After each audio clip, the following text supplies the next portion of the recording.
būsiu su tavim, aš būsiu su tavim, kai tu šalia. Viskas jau kitaip, viskas jau kitaip, Jėzau, mane tu pakeitei, gyvenimą davei, aš būsiu su tavim, rasiu tau aš visada.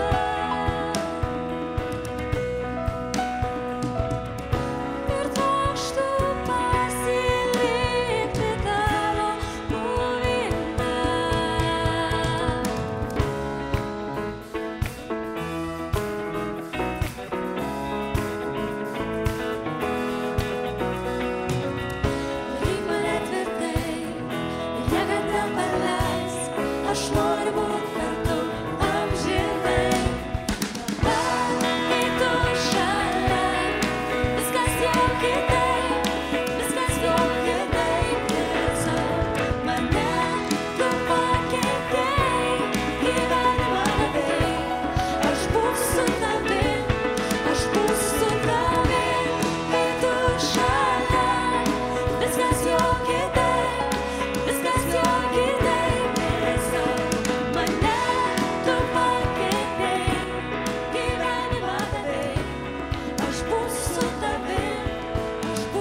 Dėkojam tau viešpatie Dieve. Dėkojam už šitą vakarą viešpatie. Dėkojam, kad galim ateiti pas tave, Dieve. Nes tu esi mūsų išgelbimas, mūsų viltis iš tiesų yra tavyje, Dieve. Ir padėk mums viešpatie, kad tai būtų ne tik žodžiai mūsų gyvenime, Dieve, bet tose sunkiose situacijose. Kad mes tikrai patikėtumėm, kad tu esi mūsų viltis, kad tu esi mūsų atlyginimas, Dieve, kad tu esi mūsų vainikas, kad tu esi mūsų paveldėjimo dalis, Dieve. Sustiprink kiekvieną, kam šiandien sunku, Dieve. Tas, kuris kelia savo balsą į tave, Dieve, kuriam tu esi vienintelis atsakymas šiandien, Dieve. Kai jau galbūt išseko visi kiti resursai, kai jau nebeliko jokių žmonių, Dieve. Ir tu esi tas vienintelis. Padėk mums išlikti romiems, kantriems viešpatie ir pasitikintiems tavyje, Dieve, nes tu visą gali viešpatie. Haleliuja.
gali išgydyti nepagydomas ligas.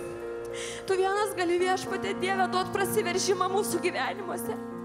Bet svarbiausia, Dieve, kad tu vienas gali išgelbėti. Nėra nieko šito žemė, Dieve. Nėra nieko, Dieve, kas mums gali pažadėti amžinybę. Nėra nei vieno, Dieve, kuris gali prikelt amžinam gyvenimui. Ir jeigu tu esi šitoj vietoj ir tu galvoji, ar Dievas egzistuoja, ir tu galvoji, kad nėra jokios prasmės gyventi, yra amžinybė. Ir ta amžinybė yra Dievo kaip dovana. Tai yra kaip Dievo apdovanojimas kiekvienam, kuris juo pasitikė.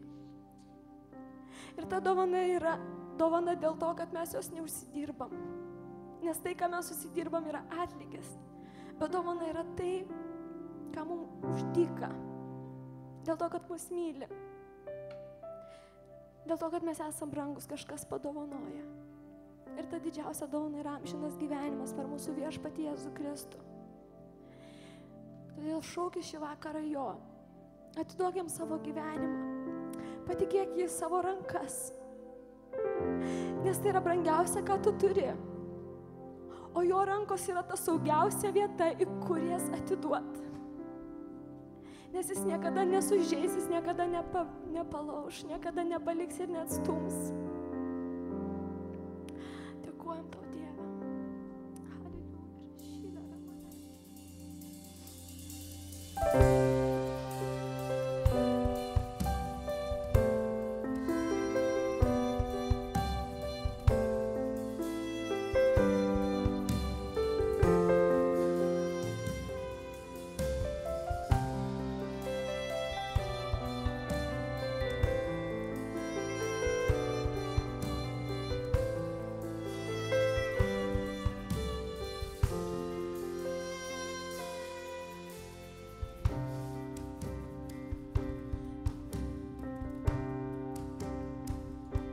Skamba giesmė, karalių šlovės, brangiam artume,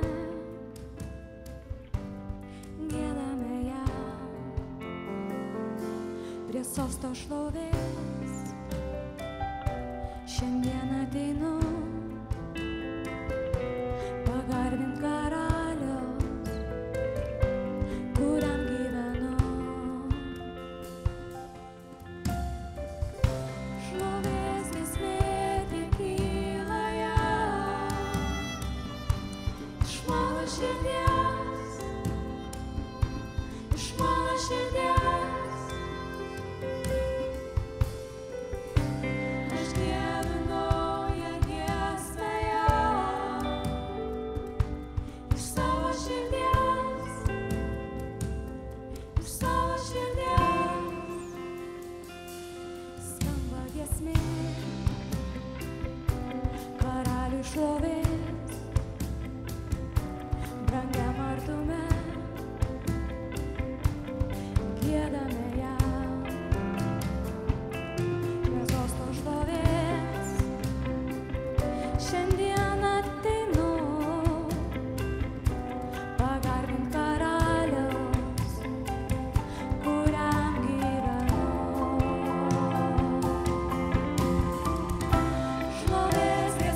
prisėsti.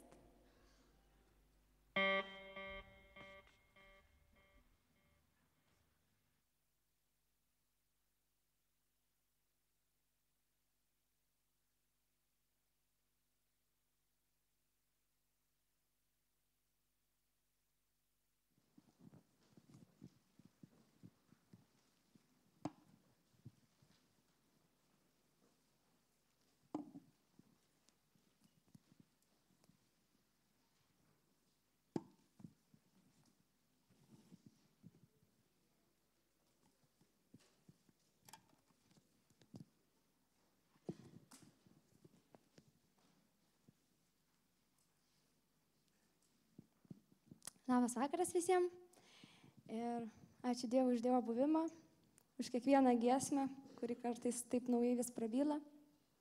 Ir šiandien turiu širdį gal ne tiek dalintis Dievo žodžiu, gal ne tiek pamokslauti tiesioginė to žodžio prasme, kiek kažkaip pasidalinti tuo, ko iš tikrųjų pati paskutiniu metu labai džiaugiuosi ir tiesiog gal daugiau paliūdyti. Ir tas liūdimas galbūt bus daugiausiai susijęs su mano mokslais, su mano studijom. Kai kas galbūt yra girdėjęs, tai gal neprails, o kas negirdėjęs, aš manau, kad tikrai galbūt tai bus daugam pastiprinimas. Dėl to, kad iš tikrųjų man tai yra didelis stebuklas. Aš studijuoju Vytauto Didžiojo universitete politikos mokslus. Nuo antro kurso pradėjau dar antrą specialybę, viešąją komunikaciją studijuoti. Ir atrodo paprastas dalykas, natūralus galbūt šiais laikais daugeliu iš mūsų. Bet žinokit, aš kai buvau maža, mano tėvelis man vis laik sakydavo, apie aukštąjį mokslą net nesvajok. Iš dalies galbūt jis taip sakydavo dėl to, kad jisai buvo geriausias mokinys savo mokykloje ir visą laiką laimėdavo visus konkursus ir taip toliau, bet baigus ją mokyklą, jo tėvai neišleido studijuoti aukštojo mokslo. Jisai po to technikume mokėsi, bet jis labai norėjo galbūt ir jis buvo iš tikrųjų gabus. Ir iš dalies galbūt pas jį kažkoks buvo skausmas ir aš atsimenu aš dar į mokyklą turbūt net nejau. Jis jau man sakė, net nesvajok apie aukštąjį mokslą. Ir už tai pabaigus 12 klasių, aš įstojau į kolegiją, į teisę ir tik tai praėjus porai mėnesių, lapkričio mėnesį, pat pirmam kurse, mirė mano mamytė ir kažkaip tai pasisuko visas gyvenimas, kad tiesiog mečiau mokslus, iš tikrųjų mečiau viską, ką tuo metu pagrinde dariau. Ir gavosi taip, kad 3 metus aš nesimokiau, normaliai. Tiesiog daugiau dirbau ir taip toliau ir kažkaip jau, žinokit, kaip dirbau, aš atsimenu, aš taip svajojau apie mokslus, aš mokykloje nieko nesimokiau, nedariau namų darbų, nieko. Bet kai padirbau metus laiko, aš galvoju, Dieve, kaip aš noriu mokytis, aš taip tą įvertinau, žinokit. Ir atėjo vasara, tada, kai aš visų galvoju, kad viskas jau tikrai jau taškas, jau reikia susiimti ir būtinai kur nors įstot. Bet aišku, kaip visą laiką visokios stovyklos, visokie renginiai. Ir aš nepadaviau dokumentų pagrindiniam konkursui, kuris būna ten ar birželio, ar kažkada mėnesį. Ir aš jau nuvažiavau tik tai tada, kai buvo į likusias vietas. Žinot, būna antras toksai turas, jau kur neužimtos tos vietos. Ir aišku, jos visos yra mokamos jau dažniausiai likę. Ir aš kažkaip turėjau širdį, aš galvoju, stosiu į viešą administravimą. Antroje vietoje galvoju, užrašysiu politikos mokslus, ten pirmi kursai panašus, galvoju, bet kažkaip pradžioj viešą administravimą.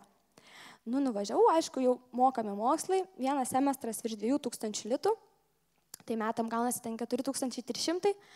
Aš turėjau, kadangi dirbau, kaip minėjau, susitaupis pirmam semestrui ir kažkokiu būdu turėjau tikėjimą, kad aš kažkaip susimokėsiu už tos mokslus, pirmam semestrui turiu žodžių ir užtenka, o toliau kažkaip galvojau, viskas bus gerai. Ir parašiau dokumentus, ten aišku, vos ne paskutinę dieną, nunešiau, viskas gerai. Ir dabar, žinokit, atsakymai ateina elektroniniu paštu jau, kuris stoja, ir laukiu to atsakymo. Ir atsidarau internete jau savo paštą. Ir žiūriu, jau atėjęs laiškas iš tos agentūros, kuris skirsto tas vietas. Toks jau jaudulys, žinot, iš karto atsidarau, o ten parašyta, sveikiname jūs įstojus į automobilių techninę priežiūrą. Ar kažką panašaus, ar su automobiliais, vienu žodžiu, bet nemokamai. Tai va, aš žinokit, tokia biškišu ir juokinga ir negalvoju, kaip čia taip atsitiko. Ir iš karto sėdau, susidėjau visus daiktus ir nuvažiavau, o padaviau dokumentus KTU. Nors stojau į VDU, bet padaviau kitą unę. Ateinu, o pas mane aš turiu tokį dokumentą, ten surašyta, kuri moteris vedė mano tos visus duomenys. Aš ją susiradau, sakau, čia taip ir taip, sakau, į tokį dalyką įstojau, kad net nebuvau įrašęs, o pas mane tam dokumente įrašyta mano prioritetai ir jau kaip ir jau čia jos klaida labai skaitosi. O ten pasirodo tokia programa, kur spaudi ir šoka pagal abėcėlę. Ir galbūt netyčia pirmoje vietoje A raidė, kaip ten automobilių ir, žodžiu, gavosi pirma vieta tas automobiliai. Aišku, jai irgi didžiulį, žinokit, stresą, žinot, visa atsakomybė, tai ant jos krenta. Viskas, susidėjo daiktus, einam į VDU. Einam, tuomet visą priėmimo komisiją, aišku, susirinkę, toks metas buvo stojamųjų. Atsisėdom, jinai sako, žinokit, į viešą administravimą nei vienos vietos nelikė. Viskas, niekaip. Bet sako, yra politikos moksluose, o aš politikos mokslus antroje vietoje. Sakau, bet aš norėjau į viešą administravimą. Sako, kad nėra. Ir ta pati, ta vadovė, jinai sako, bet tai kaip čia taip gali būti, kad viešame administravime nėra, o politikoje yra. Nes politika visą laiką labiau užsipildo ir skaitosi populiaresnė specialybė. Jinai nuėjo įsiaiškino, pasirodo, visą tą programą tų stojimų padarė kažkokią klaidą ir jinai iš vis tą programą tų politikos mokslų vietų likus iš vis nepadavė. Ir iš vis net jos nedalyvavo konkurse. Ir jinai sako, ta moteris iš Katūno sako, tai galim gerai bus, čia, aš irgi sėdžiu galvoju, gerai, sakau, gerai rašykit tos politikos mokslus. Ir esmė, kad iš tikrųjų, jeigu ne tas atsitiktinumas, kad ta sistema būtų, jeigu padavė politikos mokslos, tas vietų, jų tikrai nebūtų likę. Ir esmė, kad aš tikrai nebūčiau turbūt tada nei vieną, nei kitą, o jeigu ta moteris nebūtų parašęs automobilių techninės priežiūros, tai aš būčiau stojus į viešą administravimą, ne politiką. Tai tam tikrą prasme, šiandien aš esu 3 kurse ir kuo toliau, tuo labiau aš įsitikinu, kad visame kame buvo Dievo valia.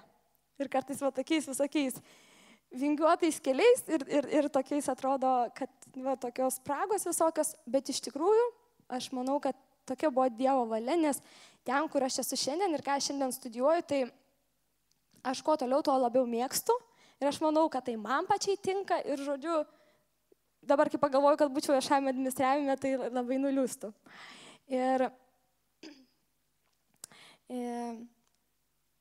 Ir tiesiog esu tokiam kurse, kur net visi dėstytojai, visi sako, kad tai yra iš vis geriausia politikos mokslų laida visam universitete.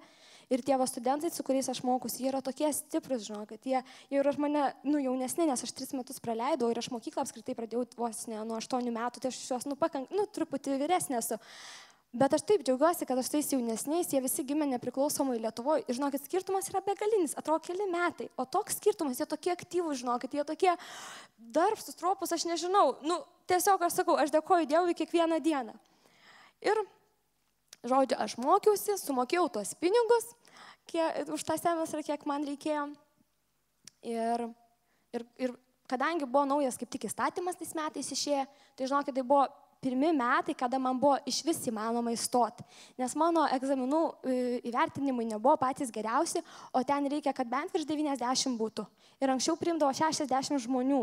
Ir aš niekaip nebūčiau anksčiau tilpus. O kai aš tais metais tos, kai tik pasikeitė įstatymas ir padarė mokamą mokslą ir ten tas universitetas pats priima, kiek jisai pats nori.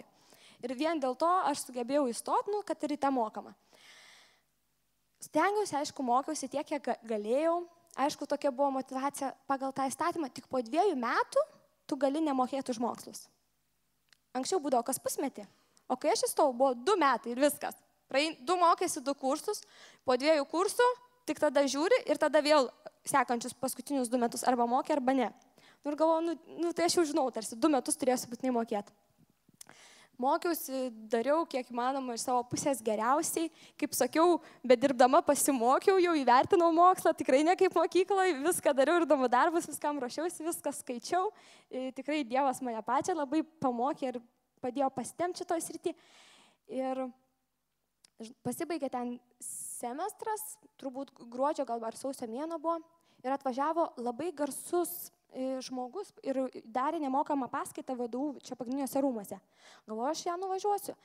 Nuvažiuoju, sausakimša, ten net kojos nėra, kur įkelti, ten ir studentai, ir visas miestas, ten visi suvažiavę. Ir apsisuku, žiūri, keli mano grupiokai stovi. Ir jie man sako, Agne, tu girdėjai? Sakau, ką girdėjau? Tave perkeli į nemokamą vietą.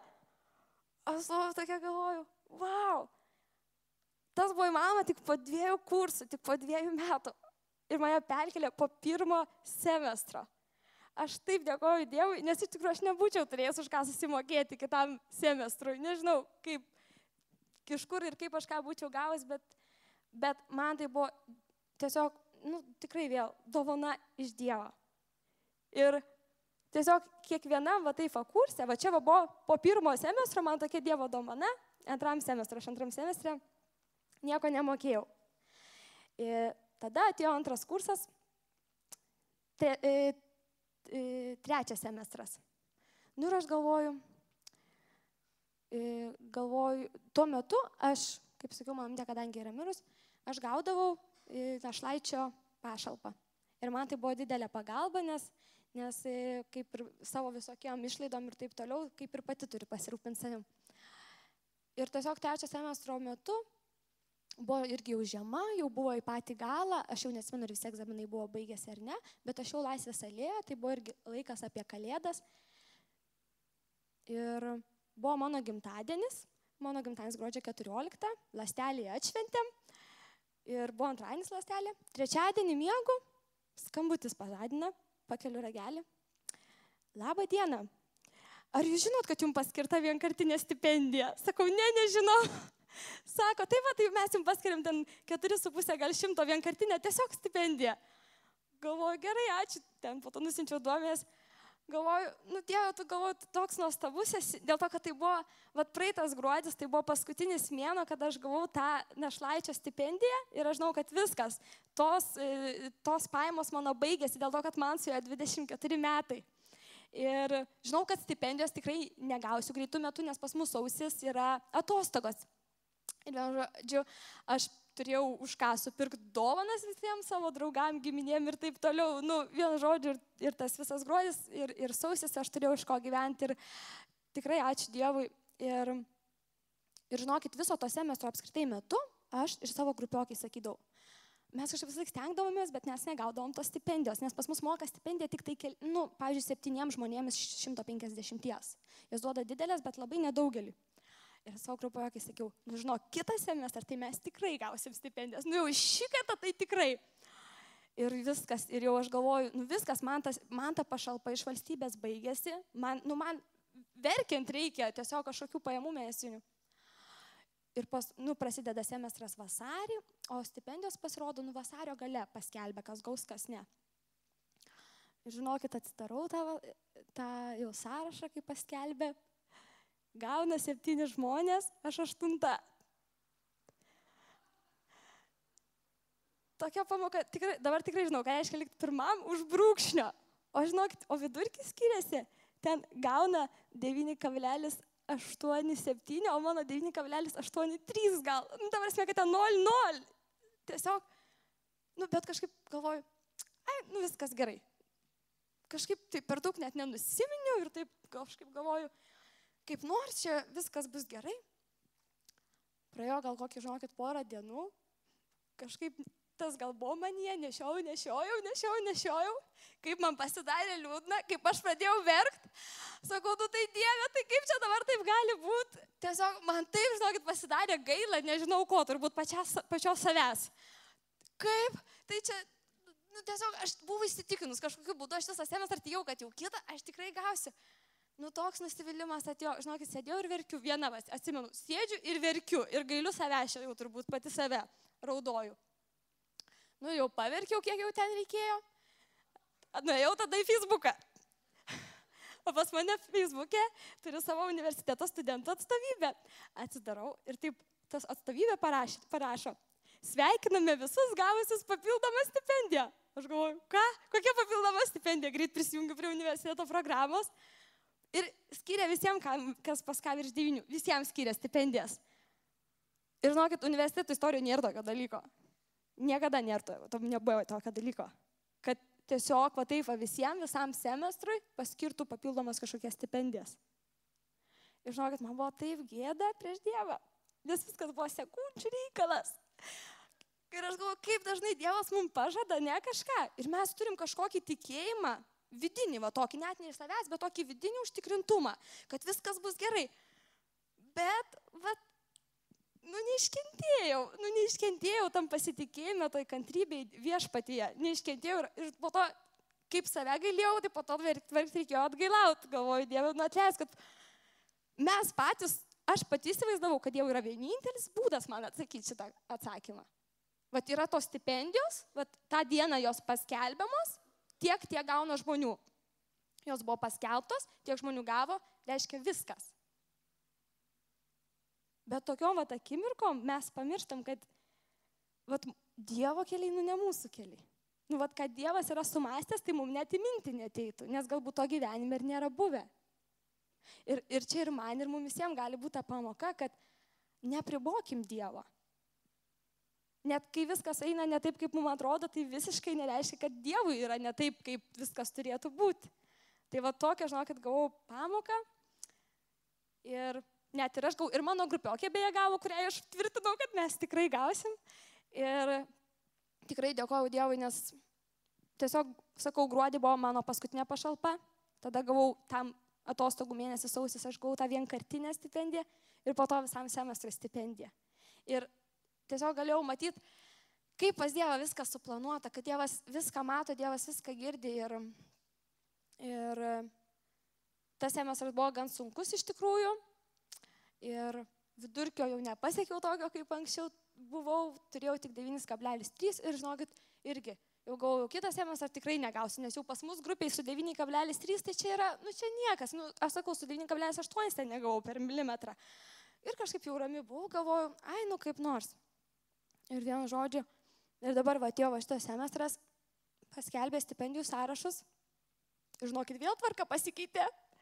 Sumažino biškį stipendijas, bet kad daugiau žmonių gautų ir aš gavau tą stipendiją. Ir net 2 dydžių yra, tai aš tą didesnę gavau. Ir vėl savo galvoju, ačiū tau Dieve, kad viskas taip keičiasi, ko vėl universitete to nėra buvę. Ir tiesiog viskas taip kažkaip rutuliojasi, viskas taip keičiasi. Ir dar vienas toks irgi paliudimas, kad yra toksai, nežinau, jeigu jūs žinot, universitetuose Erasmus programa, tai yra, kur studentai keičiasi šalimis ir tu gali išvažiuoti semestrui kažkur kitur studijuoti. Ir tas konkursas vyksta pavasarį.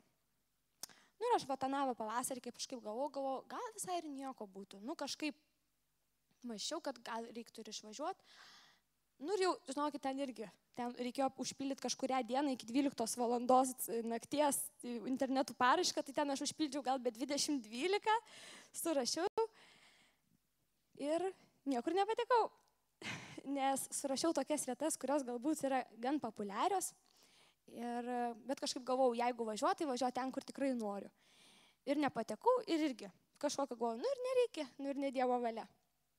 O va šį semestrą gavau, o aš irgi likau už brūkšnio 5, ten toksai būna sudarinėję. Ir gaunu iš to mūsų viso Erasmuso tarybos laišką, kad atsirado naujų vietų, ateikite ten tada ir tada. Aš nuėjau, ten tų vietų yra, o pasirodo, nei vidurkis nesvarbu, ten nieks jau nesvarbu. Ten, žodžiu, kas pirmesnis atėjo, ten iš to sąrašo pasirinko ir viskas. Aš galvoju, gerai būčiau žinojęs, 8 ryto būčiau atėjus, bet nieks nežinojo iš tikrųjų. Sulaukiau to savo eilės, nuėjau, sako, tai Italijoje, Prancūzijoje, Vokietijoje visada yra tų vietų, bet ten jų kalbą reikia mokėti, visos paskaitos jų būtent kalba eina. Tai sako, tai jums su anglų kalba, tai Lenkija, Laplandija, Turkija, maždaug taip. Sakau, ir viena vieta Slovakijoje. Bet sakau, aš sakau šitų, ir ne vienos iš tų šalių aš nerašiau, kai pavasarį rašiau. Sakau, aš nerašiau kažkaip tai ir nelabai noriu, taip sakau. Sako, tai dėl Slovakijos gal pagalvokit. Sakau, gerai, sakau, bet duokit man 2 dienas, nes jeigu ten pasakai, kad važiuosi, po to pasakai, kad nevažiuosi, tai po to gyvenime negali tam konkursą dalyvauti, gan rimtai. Sakau, duokit man 2 dienas, jeigu aš pasakysiu ne, tai sakau, man nieko nebus, sako, nieko nebus, sako, duodam 2 dienas. Atsistojau, žinokit, išeidinėjau ir sakau, bet sakau, kažkaip girdėjau, kad buvo lyg ir Slovenijoje, anksčiau ryte viena vieta. Ir jis sako, tu jūs į Sloveniją labiau norėtumėt. Sakau, jo, sako, aš įrašiau Sloveniją. Sako, turit laiko, jo. Tai palaukit biški. Nuėjau, atsisėdau, sėdžiu ir galvoju, kad nebūtų, kad ant savo galvos, ko nors, žinot, prisiprašiau. Žiūriu tualetas, nuėjau tualetą. Dieve, jeigu ne tavo valia, tai man nieko nereikia. Nei tos Slovakijos, nei Slovėnijos, nieko nereikia, jeigu tikrai Dieve ne tavo valia, tegul ten nieks neišeis, nesigaus ir taip toliau. Pasimeldžiau, kažkaip patikėjau Dievui, grįžau, jinai ateina, sako, yra jų vieta Slovėnijoje, o ta vieta yra vienintelė visam fakultete. Jinai yra visam fakultetui duoda vienintelę vietą. Ir tos vietos dažniausiai nori, labai visi jos nori, nes Slovėnija yra labai graži šalis ir ten labai geras universitetas. Ir aš pavasarį ją buvau rašęs, bet aš netikėjau, kad man iš vis įmanoma ten išvažiuoti, nes aš tikrai žinau, kad yra tokių aktyvesnių ten kažką, kurie veikia universitete ir kad tikrai aš neišvažiuosiu. Ir sako, yra. Galvoju, ačiū Dievui. Ir kažkaip atėjau, po to čia buvo trečiadienis, po to ketvirtadienį atėjau pas pastorių, pasimeldžiau, kažkaip sakau, reiks skubu man sprendimą priimti. Labai jaudinausi, pavyzdžiui, dėl tėvelio. Mano tėvelis yra toks gan ciniškas asmenybė, jisai toksai viskas, čia viskas nesąmonė ir taip toliau. Ir kartais būna, mes čia žinot, su jaunimu, tai ten važiuojam, tai ten darom, tada grįžtam. Ir jis kažkaip jau būna keliom dienom išvažiuojęs, jau visą laiką, kur tu vėl važiuoji, mokytis, ten, ir jis taip kažkaip. Ir aš kažkaip labiausiai tai dėl tėvelio jaudinuosi. Ir kažkaip pasimeldžiau, žinokit, galvoju, ir jau penktadienis ateina ta paskutinė diena, kai aš jau pasakiau, kad jau tikrai pasakysiu atsakymą. Ir kažkaip sakau, tėvelį, gali būti, kad sausį jau išvažiuosiu. Jo, tai kada? Sakau, apie vidurį sausio. Jis taip nieko nepasakė. Po to po pietų atsako, tai čia labai gerai, tai tu čia grįši, gausi geresnį darbą, kaip užsienį studijavus ir taip toliau. Ir žodžiu, tai yra tikrai tai, ko gyvenime nebūčiau tikėjusis, kad jis būtent taip pasakys. Ir tai va, tai dėkoju Dievui tikrai už visus savo mokslus, nes kažkaip, sakau, imant, kadangi čia viskas tas Erasmus ir labai nesenai įvyko, tai kažkaip ir sakau, kad pasidalinsiu tuo, ko paskutiniu metu gyvenu, kad tiesiog žiūriu ir tas visas įstojimas toks kažkokia painiava buvo. Tada viskas taip sklandžiai su tais finansais ir tas finansinis visas aprūpinimas kiekvieną semestrą tikrai stebuklingai. Ir šitas visas Erasmusas, ir žinokit, kai mama sakė, kad aš gaunu tą vietą, aš net nepasakyčiau, kad aš labai apsidžiaugiau, aš tokia sumišau, aš galvoju, tai kaip čia dabar viską, žinot, ir bažnyčia ten darai, ir ten darai, ir ten darai, ir ten dirbi, ir taip toliau. O dabar praėjo kažkiek laiko ir aš žiūriu, kad viskas taip, žinokit, susidėlioja, kad aš galvoju, tikrai Dievo valia ir kuo toliau, aš to labiau kažkaip turiu ir tos drąsos, ir džiaugsmo, ir to laukimo važiuoti, nes kažkaip jaučiu Dievo palaiminimą. Ir tiesiog kažkaip bendrai paėmus žiūriu, kad tos akimirkos mano gyvenime, kurios buvo man galbūt sunkios, tada, kai su tais finansais sakiau, kad žinau, kad liksiu su nuliu, o aš turiu, ten, pavyzdžiui, iš internetą, telefoną, kažkokius, aš turiu susimokėti ir viskas. Ir tokie stebuklai jie įvyksta ir būna kartais, žinot, aukoji, pavyzdžiui, kaip, aš tarkim, kai dirbau, tada pasakau, kol nesimokiau, aš aukodavau ten 10, šiaip kažką aukoji. Ir galbūt tu tuo metu, tu nematai kažkokio čia didžiulio šimteriopos, ar tu ten derlius, kad tu pjauni, taip, tiesiog aukoji ir galbūt tikrai kartais kyla minčių, kas iš to, ne, kad aš aukoju, reikia gal, taip pastoris ten liepia, ar kažkam, ar taip toliau. Aš, aišku, paukojimui žiūriu iš viską, mes kaip esam šeima, kas už viską sumokės ir taip toliau, tu kaip atrodytų mama, tėtis, sėdi šeimoje, tiesiog kažkaip išgyvensim. Tai ir mes bažnyčiai, mes negalim sėdėti ir galvoti, o čia kažkaip kažkas. Ne, tai mes turime ir prisidėti. Aš kažkaip taip ir tikrai visada žiūriu. Bet tokiom akimirkom supranti, kad Dievas matė tą tavo auką. Kai tu turėjai, kai tu nešiai, kad tu davėjai. Ir ta akimirka, kai tu žinai, kad iš niekur daugiau negali ateiti, tada Dievas ateina ir parodo savo stebuklą. Ir tada tu matai tą derlių ir tada tau tas derlius yra 100 kartų reikalingesnis, negu tu būtum iš karto pjovęs, kai tu turėjai ką aukoti. Dievas yra pats, patikimiausias bankas. Dedi, negali išsitraukti, kada nori, bet Dievas su visą savo išmintim pats duoda, kada reikia ir kiek reikia. Ir iš tikrųjų, dabar atsiminiau tas pirmas semestras, kai aš būtent gavau tą nemokamą mokslą, tada mes turėjom kažkokį tarnavimą, ar gal bažnyčioje, ar su jaunimu. Ir aš tiesiog kažkaip meldžiausi. Ir, žinot, kartais Dievas tikrai prabyla mum į širdį. Ir man tiesiog taip Dievas pasakė, sako, žinai, jeigu tavo žemiškas tėvas negali sumokėti už tavo mokslus, aš galiu. Nes aš kai stojau į universitetą, aš net neturėjau nei vienos minties, kad mano tėvelis man ką nors prisidės prie mokslų. Ir aš tą žinojau. Ir aš pas jį nei prašiau, nei laukiau, nei tikėjausi. Ir Dievas man tai prabilo ir Dievas yra tikrai mano tėvas, kuris mane veda per visą mano gyvenimą, rūpinasi manim, aprūpina, duoda, gydo, valo ir visa kita. Ir grįžtant prie to pačio Erasmuso, žinokit, kokį rugsėjo galbūt mėnesį, prieš porą mėnesių irgi. Bažnyčiai paprastas buvo susirinkimas, meldėmės, man atrodo, po pamokslo, aš stovėjau, meldžiausi ir, žinokit, matau save, kad pamokslauju angliškai. Bet gyvenime nepamokslauju angliškai, bet stoviu, pamokslauju angliškai ir žinau, kad sausio mėnuo, va toksai, nuvokimas.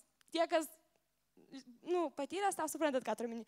Tiesiog, meldžiuosi ir taip matau kažkaip, ir kažkur, vidu, žinau, sausis. Ir jau ten baigėsi tas tarnavimas ir aš taip pati savo galvoju, man sausis universitete visos atostogos, visas sausis, galvoju, gal kažkur išvažiuosiu sausio mėnesį, kažkur išskrisiu, gal kažkas taip. Ir pati savo taip pamačiau ir po to einam su vienu žmogumi iš jaunimo tarnavimo laiptais į apačią po visko jau. Ir jis klausė manęs, o kaip tu manai, sako, tu galėtum pamokslauti angliškai? Aš galvoju, sako, kaip tik apie tą patį mačiau viso tarnavimo metu. Ir irgi, žinokit, buvau pamiršus, bet gal praeitą savaitę kažkaip važiavau ir man Dievas tai priminė, kad ne mėnesį išvažiuoju kažkur, kaip įsivaizdavau, kad sausį, o išvažiuoju visam semestrui. Tai tiesiog, žinokit, bažnyčia, jeigu vidury, man atrodo, 16 kažkur, galbūt dieną sausį išvažiuoju, tai grįšiu birželio pačiam gale, galbūt Liepos vidury pradžioj. Tai niekur nedingau. Ir aš jūs palaikysiu, būsiu su jumis širdį. Pirmas dalykas, ką padariau, susiradau bažnyčią, kur jau 2 turiu variantus. Tai ir kažkaip sakau, turiu palaiminimą, jaučiu viduj, kad tikrai Dievas veda ir kad tikrai Dievo planas. Ir dar viena paskutinė mintis, visai baigiant, galiu šlovintojus galbūt pakviest. Ir jau tiesiog už universiteto, ir čia pas mus apačioj, matėt, tvarko grindinį. Trinkelės keičia. Ir ten toks labai įdomus vaizdas, nežinau, ar kas nors atkreipė dėmesį, nes aš atkreipiu. Ten keli medukai stovi ir viskas išgremžta, išimta, išdaryta. Čia žvyro krūva stovi, čia akmenų stovi krūva. Ir tokie 3 medeliai, o aplink tuos medelius palikta tokia žolytė aplinkui. Ir taip, žinokit, labai kontrastingai atrodo ta tokia žolytė, o aplinkui visiška tokia betvarkė ir žvyras. Ir aš pamačiau ir tikrai man priminė tą pirmą psalmę, kad mes esam palaiminti, mes kaip žaliuojantis medžiai, kaip prie upelio pasodinti, nors to upelio nėra, ir žaliuojam. Ir atrodo, kartais aplinkui viskas žvyras, ten kažkas vyksta aplinkui mus, verčiasi viskas aukštyn kojom, o čia yra ta tokia žolytė ir viskas yra gerai. Kai baigsis susirinkimas, eisit į apačią, atkreipkite dėmesį. Tai aš matau Dievo atsakymą savo gyvenime ir Dievo palaiminimą man. Ir būtent pagal tą žodį ir kaip kas turi širdį, noriu pakviesti visus paaukojimams, kad kiek esat numatę ir žinokit, kad aukojat ne šiaip ką. Ne prieš pastorių, ne prieš šlovintojus, aukojat Dievui. O Dievas žiūri į širdį. Būkit palaiminti.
Dėkojam už tavo atsakymus, Dieve, už tavo aprūpinimą mūsų gyvenime, Dieve. Dėkojam, kad tu esi stebuklų Dievas, Viešpatie.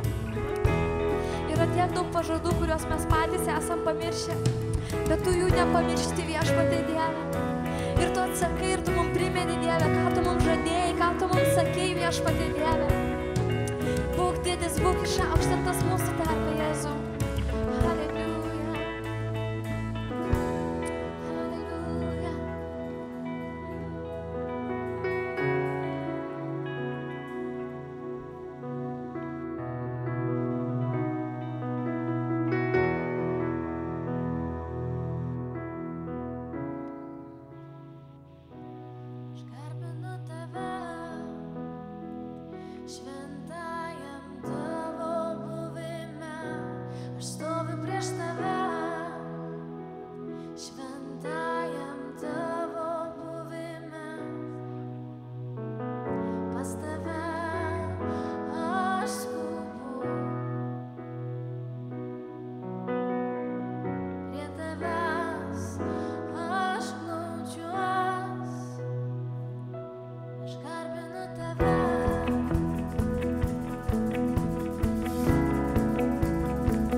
visada. Būkit palaiminti, gero laiko ir iki sekmadienio.